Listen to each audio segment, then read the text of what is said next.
여러분 혹시 이런 말 들어보셨습니까? 호의가 계속되면 권리인 줄 안다. 이 말은 부당거래라고 하는 영화에서 나온 말입니다. 상대가 호의를 가지고 잘해주면 끝까지 그것에 대해서 감사해야 하는 것이 마땅한데, 그런 호의가 계속되면 나중에는 상대방이 베푸는 호의가 자신의 당연한 권리인 줄로 착각하게 된다는 말입니다. 이것에 관해서 어떤 한 사람이 실험을 했다고 합니다. 어떤 마을의 일정한 구역에 있는 각 집에 매일 $100씩 아무 조건 없이 나눠준 다음에 그 결과를 관찰해 보는 것이었는데요. 아마 여러분들도 한 번쯤 들어봤을 이야기라고 생각이 됩니다. 그렇게 매일매일 각 집마다 $100씩 나눠줬을 때 첫째 날은 어땠을까요? 만약 누군가가 여러분의 집에 와서 아무 이유도 없이 10만 원을 주고 간다, 그렇게 한번 생각을 해보십시오. 그러면 여러분은 어떤 생각이 들겠습니까? 자신들의 집에 $100를 놓고 가는 그를 바라보면서 그 마을 사람들은 처음에 그 사람이 제정신인 사람인가 하면서 의아해하면서도 현관에 놓여진 그 $100를 가져갔습니다. 그러한 날들이 계속해서 이어져서 둘째 날이 되고 셋째 날이 되고 일주일이 되어도 그 사람이 첫째 날과 똑같이 현관에 그 $100를 놓고 가는 모습을 보면서 그 마을 사람들은 그에게 고마운 마음을 갖게 됩니다. 그리고 두 번째 주가 지나게 되자 그 동네 사람들은 매일 현관 입구에까지 나와서 그 $100를 주는 사람이 언제 오나 그 사람이 오는 방향을 뚫어지게 쳐다보게 되었습니다. 그러면서 그를 기다리게 되었죠. 세 번째 주가 되었습니다. 그러자 이 마을 사람들은 이제 더 이상 그 이상한 사람이 와서 돈을 주는 것에 대해서 이상하게 여기거나 신기하게 여기거나 고맙게 여기지 않게 되었습니다. 그리고 넷째 주가 되자 어떻게 되었을까요? 이 마을 사람들에게 있어서 매일 $100씩 돈을 받는 것은 더 이상 특별한 일이 아닌 그들의 삶의 일상이 되었습니다. 그리고 마침내 드디어 이제 실험이 끝나게 되는 날, 그 실험을 계획했던 그 사람은 평소와는 달리 그 마을 사람들에게 돈을 나눠주지 않고 그냥 그 골목을 지나갔습니다. 그러자 그 마을 사람들은 어떻게 했을까요? 그에게 달려와서 오늘은 왜 내 돈 $100를 주지 않고 그냥 지나가냐고 따지면서 화를 내었다고 합니다. 이 마을 사람들에게 매일 $100를 받는 일은 어느새 당연한 권리가 되어버렸던 것입니다. 이들은 호의가 계속되니 권리인 줄 알았던 것입니다. 그런데 오늘 말씀을 보니까 오늘 말씀에도 이렇게 호의가 계속되니 권리인 줄 알았던 그러한 사람들이 등장을 합니다. 그들은 바로 이스라엘 백성들이었습니다. 오늘 말씀의 이스라엘 백성들은 하나님께서 약속해 주신 가나안 땅을 향해 나아가고 있는 도중이었습니다. 그리고 이제 그 가나안 땅이 얼마 남지 않은 상황이었습니다. 여러분, 이스라엘 백성들이 얼마나 오랜 시간 동안 광야에 헤맸는지 여러분 다들 잘 알고 계시죠?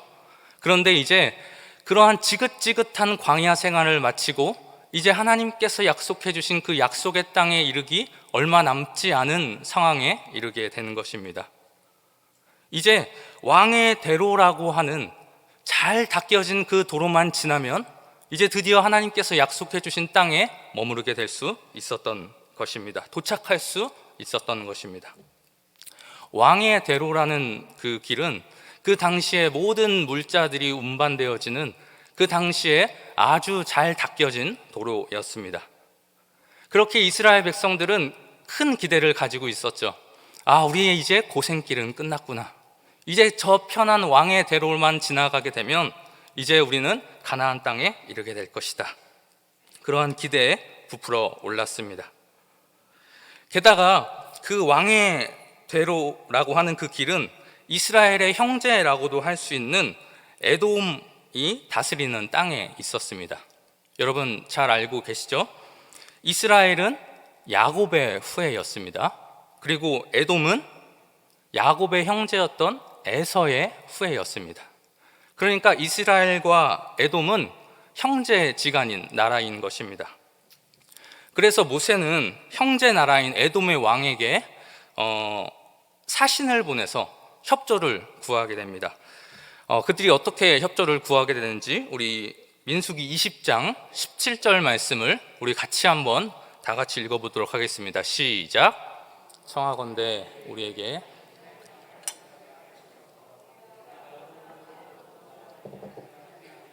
우물물도 마시지 아니하고 왕의 큰 길로만 지나가고 당신의 지경에서 나가기까지 왼쪽으로나 오른쪽으로나 치우치지 아니하리이다 한다고 하라 하였더니 19절도 한번 읽어보겠습니다. 마찬가지입니다. 이 19절도 이스라엘 사람들이 에돔 왕에게 사신을 보내서 협조를 구하는 내용입니다. 읽어보겠습니다. 시작. 이스라엘 자손이 이르되 우리가 큰 길로만 지나가겠고 우리나 우리 짐승이 당신의 물을 마시면 그 값을 낼 것이라. 우리가 도보로 지나갈 뿐인즉 아무 일도 없으리이다 하나. 이스라엘 백성들이 이 에돔 왕한테 뭐라고 이야기하는 것입니까? 우리를 지나가기만 해달라. 우리가 당신 땅에 있는 어떠한 것도 건드리지 않겠다. 만약에 우리가 당신의 땅에서 물을 마시거나 당신의 소유가 된 물건들을 우리가 취하게 된다면 그것에 합당한 대가를 지불할 것이다.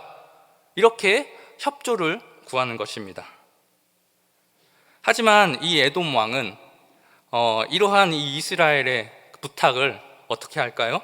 우리 20장 18절 말씀과 20절 말씀을 보면 그 에돔 왕이 이들의 부탁을 거절하는 것을 우리가 볼 수 있습니다. 18절에서는 이 에돔 왕이 뭐라 그럽니까? 에돔 왕이 대답하되 너는 우리 가운데로 지나가지 못하리라. 내가 칼을 들고 나아가 너를 대적할까 하노라. 오기만 해봐. 너네 다 죽일 거야. 20절에서도 이렇게 이야기합니다. 그는 이르되 너는 지나가지 못하리라 하고 에돔 왕이 많은 백성들을 거느리고 나와서 강한 손으로 막으니. 이스라엘의 두 번의 간곡한 요청에도 불구하고 에돔 왕은 두 번 모두 그들의 요청을 거절하였습니다. 그래서 결국 이스라엘은 그 편하고 지름길이었던 왕의 대로를 사용하지 못하게 되었고 에돔 땅을 가로질러서 가나안 땅으로 나아가지 못하는 처지가 되었습니다. 그래서 그들은 결국 정말로 먼 길을 우회하게 되었습니다. 지름길을 놔두고 먼 길 우회하게 되는 것입니다. 이제 광야 생활을 마치고 짐을 풀려고 마음의 준비를 다 하고 있었는데 다시 출발해야 하는 그런 상황 가운데 놓였다는 것입니다. 여러분, 만약 여러분이 이런 상황에 처해 있었다면 여러분은 어떤 마음이 들었겠습니까? 오늘 말씀을 보니까 이스라엘 백성들 이들에게는 이 당시에 이러한 일로 인해서 어떤 마음이 들었다고 이야기를 하고 있냐? 우리 4절 말씀을 한번 같이 보도록 하겠습니다. 4절 말씀을 보니까 뭐라고 이야기합니까? 그들이 가는 길로 인하여서 마음이 상하니라 라고 표현을 합니다. 이제 다 왔다고 생각을 했는데 다시 먼 길을 떠나게 되니까 그들의 마음이 상하게 된 것입니다. 우리도 이러한 마음이 들지 않을까요? 우리의 마음도 상하지 않을까요? 다 왔다고 생각했는데 다시 시작을 해야 되면 정말로 우리의 마음 또한 이들과 마찬가지로 상하게 될 것입니다.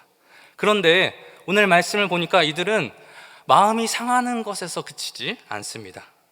5절 상반절 말씀을 함께 보겠습니다. 그들은 마음이 상하는 것에서 그치지 않고 어디까지 나아가게 됩니까? 한번 읽어보겠습니다. 시작. 백성이 하나님과 모세를 향하여 원망하되. 그들은 마음이 상하는 것에서 더 나아가서 원망에까지 이르게 됩니다. 그런데 그들은 누구를 원망하냐? 모세와 하나님을 원망합니다. 이들은 광야 2세대였습니다. 광야 1세대들 여러분들 어떤 삶을 살았는지 잘 알고 계시죠? 그들은 매일매일 똑같은 실수를 반복했습니다. 계속해서 불평하고 원망했습니다. 하지만 그들은 그래도 지도자들을 향하여서는 원망했을지 모르지만 하나님을 향하여서 직접적으로 원망하지는 않았었습니다. 그런데 이 광야 2세대들, 이들은 누구에게까지 원망을 하냐? 그들의 지도자였던 모세뿐만이 아니라 하나님을 향하여서까지 원망을 하게 됩니다. 하나님을 향하여서 직접적이고 노골적으로 원망과 불평을 쏟아내기 시작합니다. 뭐라고 불평을 합니까? 우리 5절 하반절 말씀 같이 한번 읽어보겠습니다. 시작. 어찌하여 우리를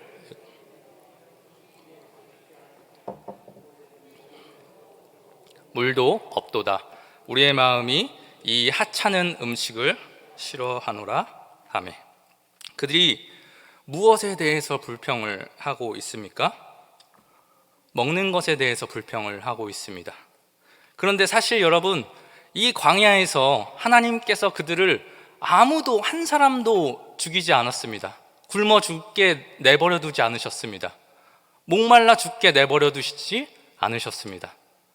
그들에게 어떻게 그런 음식을 공급해 주셨습니까? 날마다 만나와 메추라기로, 그리고 또 반석에 물을 내어주셔서 한 사람도 죽지 않고 광야길을 지나갈 수 있게 해주셨습니다. 그리고 여러분들, 그 하나님께서 주신 그 만나 어떤 것이었습니까? 그 만나는 정말 하나님께서 그들을 도와주시고 그들을 보호해 주신다는 가장 상징이 되는 음식이었습니다. 그런데 그들은 그 만나를 어떻게 치부해버리고 맙니까? 오늘 말씀을 보니까 그들이 이 만나를 향해서 뭐라고 이야기합니까? 하찮은 음식이다 라고 이야기를 합니다. 여러분, 이 만나는 결코 하찮은 음식이 아니었습니다. 만나는 죽음의 땅이었던 광야길을 걸어가는 그들에게 있어서 어떻게 보면 유일한 생명의 근원이었습니다. 그들은 그 만나가 없었으면 결코 40년 동안 그 긴 광야 생활을 버텨낼 수 없었습니다.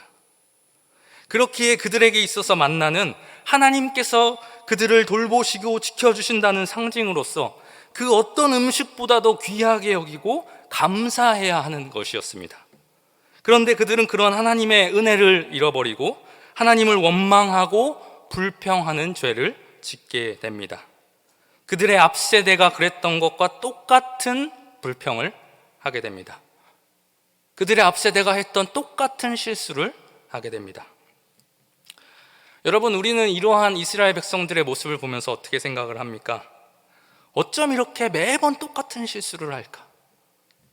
그렇게 생각을 하지 않습니까? 하지만 사실 우리는 이러한 말을 쉽게 해서는 안 됩니다. 왜 그렇습니까? 왜냐하면 이스라엘 백성들의 이러한 어리석은 모습이 실상 우리의 모습이기 때문입니다. 하나님께서는 우리에게도 생명의 떡을 주셨습니다. 이 땅 가운데서 우리가 부족하지 않도록, 죽지 않도록 하나님께서는 우리를 보살펴 주시고 살려주셨습니다.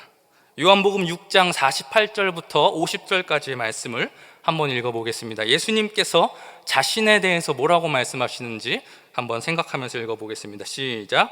내가 곧 생명의 떡이니라. 너희 조상들은 광야에서 만나를 먹었어도 죽었거니와 이는 하늘에서 내려오는 떡이니 사람으로 하여금 먹고 죽지 아니하게 하는 것이니라. 하나님께서는 우리에게 무엇을 주셨습니까? 우리의 생명의 떡이신 예수 그리스도를 보내주셨고 그 한 분만으로 이 땅 가운데서 아무 부족함 없이 살게 하셨고 그분 한 분만으로 만족할 수 있는 삶을 우리에게 주셨습니다. 하지만 우리는 어떻습니까? 우리의 삶을 한번 점검해 보십시오.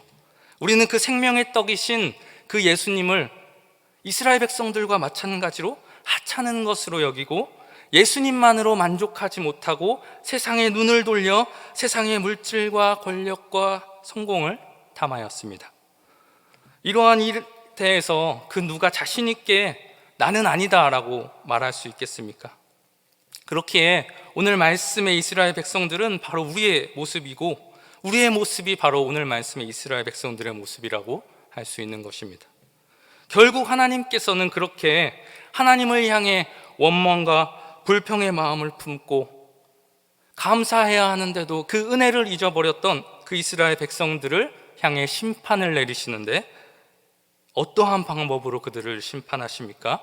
우리 오늘 본문 6절 말씀 같이 한번 읽어보겠습니다. 시작. 여호와께서 불뱀들을 백성 중에 보내어 백성을 물게 하심으로 이스라엘 백성 중에 죽은 자가 많은지라. 하나님께서는 불뱀을 보내어서 백성을 물게 하심으로 그 백성들을 심판하셨습니다. 그런데 사실 여러분, 그들이 지금까지 지나왔던 그 광야길은 불뱀들이 계속해서 들끓던 곳이었습니다. 결코 그 불뱀들이 없었던 길을 그들이 나아갔던 것이 아닙니다. 신명기 8장 15절 말씀을 통해 우리는 그 사실을 알 수 있습니다. 신명기 8장 15절 말씀을 보니까 뭐라고 이야기합니까? 너를 인도하여 그 광대하고 위험한 광야 곧 불뱀과 전갈이 있고 물이 없는 간조한 땅을 지나게 하셨으며 또 너를 위하여 단단한 반석에서 물을 내셨으며. 그들은 실상 어떤 땅을 지나왔던 것입니까? 그들이 지나왔던 광야는 불뱀과 전갈들이 들끓던 곳이었습니다. 그런데 그 전에 이야기들을 보면 그들이 불뱀에 물려서 죽게 되었다라는 말은 나오지 않습니다. 어떻게 그들은 그 전에는 그렇게 안전할 수 있었던 것입니까? 하나님께서 그들을 지켜주셨던 것입니다. 그런데 이제 그들이 하나님을 원망하고 불평함으로 지금까지 이스라엘 백성들의 진영을 피하고 그들에게 가까이 다가가지 않았던 불뱀들이 이제 어떻게 된 것입니까? 그들 가운데 침투하게 된 것입니다. 여러분, 우리는 이 말씀을 보면서 우리의 원망과 불평이 어떠한 파괴력을 지니고 있는지 우리는 명심해야 합니다. 이러한 하나님의 심각한 심판으로 인하여서 이스라엘 백성들은 그제서야 또다시 정신을 차리게 됩니다. 그리고 다시 한번 자신들의 잘못을 회개합니다. 그들은 어떻게 합니까? 모세를 찾아가서 이 불뱀이 그들에게서 떠나가게 해달라고 기도를 해달라고 요청을 합니다. 여러분, 이스라엘 백성들 얼마 전까지만 해도 이 모세를 향하여서 어떤 태도를 취하고 있었습니까? 원수처럼 여기고 그 모세를 향하여서 원망하고 불평했습니다. 여러분, 만약 여러분이 모세였다면 어떻게 했을 것 같나요? 방금 전까지만 해도 자기를 원수처럼 여기던 자들이 순식간에 태도를 바꿔서 아양을 떠는 그러한 이스라엘 백성들의 모습을 보면서 그들이 하나님으로부터 심판을 받게 내버려 둘 수도 있었을 것입니다. 하지만 모세는 자기를 저주한 사람들을 위하여서 결국 그들을 축복하였고 자기를 멸시하고 공격하던 자들을 위하여서 하나님께 기도를 합니다. 그 모세의 기도를 통해서 하나님께서는 이스라엘 백성들이 살 수 있는 방법을 한 가지 주십니다. 우리 본문 말씀 8절 말씀을 같이 한번 읽어보겠습니다. 시작. 여호와께서 모세에게 이르시되 불뱀을 만들어 장대 위에 매달아라. 물린 자마다 그것을 보면 살리라. 여러분, 어떤 자가 살게 될 것이라고 말합니까? 장대 위에 달린 뱀을 바라보는 자마다 살게 될 것이다 라고 말합니다. 어떤 신비로운 약을 구해서 먹는 것도 아니고요, 어떤 신비로운 약초를 몸에 바르는 것도 아니고 어떤 것을 바라보는 것만으로 그들을 죽음으로 몰아갔던 질병이 낫게 될 것이다 라고 말씀하신 것입니다. 여러분, 이러한 치료 방법에 대해서 어떻게 생각하십니까? 분명 하나님께서 이스라엘 백성들에게 주셨던 이 치료 방법은 결코 일반적인 치료 방법은 아니었습니다.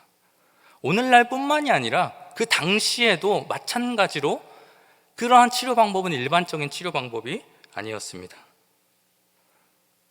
그럼 왜 하나님께서는 그들에게 이러한 일반적이지 않은 치료 방법을 그들에게 주셨던 것일까요? 하나님께서는 범죄한 그들을 모두 다 살리시는 것이 아니라 하나님의 약속의 말씀을 믿는 자들을 구원하시기로 작정하셨기 때문입니다. 실제로 그 당시에도 하나님께서 구원의 방법으로 주신 이 말씀을 들은 이스라엘 백성들은 두 부류로 나눠졌을 것입니다. 어떻게 나눠졌을까요? 첫 번째 부류는 그 하나님의 말씀을 그래도 믿은 자들입니다. 그 방법이 일반적이지 않더라도 믿은 자들. 하나님께서 주신 그 치유의 방법이 일반적이지는 않고 자신의 생각으로 이해되지는 않지만 그것이 하나님의 말씀이기에 그 말씀에 순종하여 장대에 달린 놋뱀을 바라본 자들이 있었을 것입니다. 하지만 또 그와는 반대로 어떤 자들이 있었을까요? 하나님께서 주신 방법을 의심하며 믿지 않은 자들 또한 있었을 것입니다. 에이, 어떻게 뱀을 본다고 병이 나을 수 있겠어? 말도 안 되지. 그렇게 반응하면서 장대에 달린 놋뱀을 쳐다보지 않은 자들 분명히 있었을 것입니다. 뱀 독에 좋다는 음식과 약을 구하느라 정신이 팔려서 장대에 달린 놋뱀을 쳐다보지 않은 자들 없었을까요? 분명히 있었을 것입니다. 이러한 두 부류의 사람들 중에 어떤 자들이 오늘 말씀을 보면 결국에는 구원을 받게 되었습니까? 결국에는 살게 되었습니까?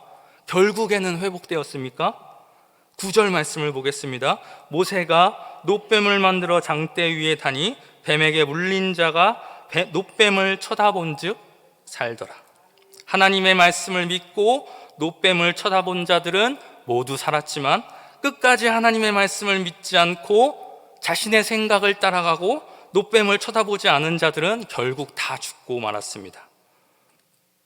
사랑하는 여러분, 그런데 오늘 우리가 함께 살펴본 이 민수기 21장 말씀은 사실 예수 그리스도께서 우리 죄를 대속하시기 위해서 십자가에 달리신 사건을 미리 보여주는 예고편과도 같은 사건이라고 볼 수 있습니다. 사실 우리들 또한 어떤 존재들입니까? 오늘 말씀의 이스라엘 백성들과 마찬가지로 우리의 죄악들로 인하여서 하나님의 심판을 받아 마치 이스라엘 백성들이 불뱀에 물린 것 같이 영원한 죽음만을 앞두고 있는 그러한 존재들이었습니다. 그런데 하나님께서 그러한 우리를 너무나 사랑하셔서 우리가 살 수 있는 방법 한 가지를 주셨는데 그것은 바로 우리의 죄를 대속하시기 위해 십자가에 달리신 예수 그리스도를 바라보는 것이었습니다. 요한복음 3장 14절부터 16절까지의 말씀, 우리 너무나도 유명한 말씀이죠. 우리 같이 한 목소리로 읽어보도록 하겠습니다. 시작.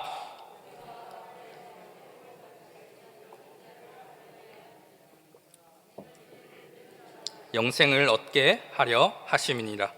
하나님이 세상을 이처럼 사랑하사 독생자를 주셨으니 이는 그를 믿는 자마다 멸망하지 않고 영생을 얻게 하려 하심이라. 하나님께서는 누구든지 예수 그리스도를 바라보기만 하면, 그를 믿기만 하면 영원한 죽음으로부터 구원을 얻게 해 주셨습니다. 거기에는 어떠한 조건도 어떠한 자격도 필요하지 않습니다. 그 사람이 많이 가진 자든지 적게 가진 자든지 중요하지 않습니다. 그 사람이 많이 배운 사람이든지 적게 배운 사람인지 중요하지 않습니다.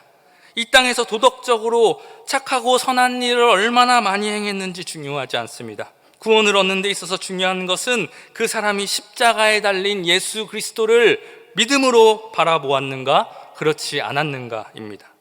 하나님께서는 누구든지 예수 그리스도를 바라보는 자마다, 그를 믿는 자마다 멸망하지 않고 영생을 얻게 해주셨습니다. 그렇기에 우리 모두는 예수 그리스도를 바라보아야 합니다. 오직 예수 그리스도를 바라볼 때 우리의 삶 가운데 우리의 인생이 회복과 치유와 구원의 길이 그제서야 우리 삶에서 열리게 되는 것입니다. 하나님께서는 예수 그리스도 외에는 다른 어떤 구원의 방법도 우리에게 주시지 않으셨습니다. 사도행전 4장 12절 말씀입니다. 다른 이로서는 구원을 받을 수 없나니 천하 사람 중에 구원을 받을 만한 다른 이름을 우리에게 주신 일이 없음이라 하였더라. 오늘 말씀에서 이스라엘 백성들이 살 수 있는 유일한 방법이었던, 장대 위에 달린 노뱀을 살 수 있는 유일한 방법이 장대 위에 달린 노뱀을 바라보는 것이었듯이 우리가 살 수 있는 유일한 방법은 십자가에 높이 들리신 그 예수 그리스도를 바라보는 것입니다. 하지만 여러분, 오늘날도 오늘 말씀의 어떤 사람들처럼 끝까지 이러한 진리를 믿지 않는 자들이 있습니다. 어떻게 예수 그리스도를 바라보기만 한다고 해서 우리가 살 수 있겠냐고 말하며 끝까지 예수 그리스도를 믿지 않는 자들이 있습니다. 그것은 일반적이지도 않고 이성적이지도 않고 과학적이지도 않다고 말하면서 다른 살 길을 찾아다니는, 다른 곳에서 생명을 얻기 위해서 그 길을 찾아다니는 사람들, 헤매고 있는 사람들이 우리 주위에 너무나도 많이 있습니다. 그러나 우리는 오늘 말씀에서 하나님께서 주신 유일한 구원의 길을 끝까지 거부한 자들이 어떠한 최후를 맞이하게 되었는지를 늘 기억해야 합니다. 다른 방법은 없습니다. 오직 예수 그리스도만이 우리의 유일한 살 길이십니다. 그렇기에 우리는 늘 예수 그리스도만은 바라보는 삶을 살아야 합니다. 다른 곳에 시선을 빼앗겨서는 안 됩니다. 우리는 동시에 두 곳을 바라볼 수 없습니다. 세상을 바라보면서 예수님을 바라볼 수 없고, 예수님을 바라보면서 세상을 바라볼 수 없습니다. 물질을 바라보며 예수님을 바라볼 수 없고, 예수님을 바라보며 권세를 바라볼 수 없습니다. 그렇기에 우리는 무엇을 바라볼 것인가 결정을 내려야 합니다. 예수 그리스도를 바라보시겠습니까? 세상을 바라보시겠습니까? 부디 하나님께서 우리에게 주신 그 유일한 생명의 길이신 예수 그리스도를 늘 바라보며 늘 그분을 믿으며 살아가시는 모든 여러분들 되시기를 주님의 이름으로 축복합니다. 우리 시간 오늘 하나님께서 우리에게 주신 말씀을 가지고 함께 기도하도록 하겠습니다. 하나님 아버지, 이 시간 기도하실 때 하나님 아버지께서 노뱀과 같이 십자가에 달린 예수 그리스도를 믿는 자마다, 그를 바라보는 자마다 구원을 얻으리라 말씀하셨사오니, 아버지, 저희의 죄를 대속하기 위해서 노뱀과 같이 십자가에 달리신 그 예수 그리스도를 바라보는 저희들 되게 하여 주시옵소서. 아버지, 다른 어떤 방법을 아버지 구하지 않게 하여 주시옵시고 오직 예수 그리스도만 바라보는 저희들 되게 하여 주시옵소서. 우리 이러한 기도 제목 가지고 주님의 이름 한번 부르시는 함께 합심으로 기도하도록 하겠습니다. 주여, 사랑이 많으신 하나님 아버지, 감사합니다. 아버지, 오늘 말씀을 통하여서 아버지 또한 이 고난 주간에 아버지 십자가를 묵상하며 또한 아버지